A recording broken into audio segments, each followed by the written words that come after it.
I got to hold it off to the same.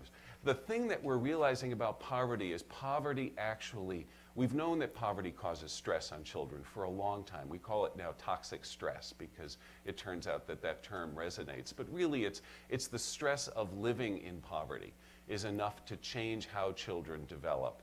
And this is from a study that actually looked at that impact on brain development, where we measured levels of stress, we measured levels of hormones within the blood, and then showed that it corresponded to changes in CT scans of the brain. And you could see that the brain develops differently from different influences in early childhood.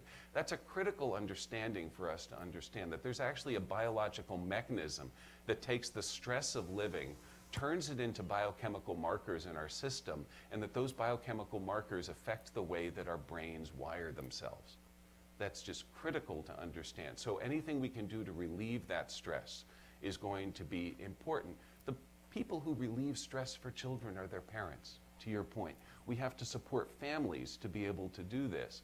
And that means we can't say the parents don't deserve our support, but the children do. You can't support the children without supporting the parents. And that's just a critical understanding of how this is all going to work.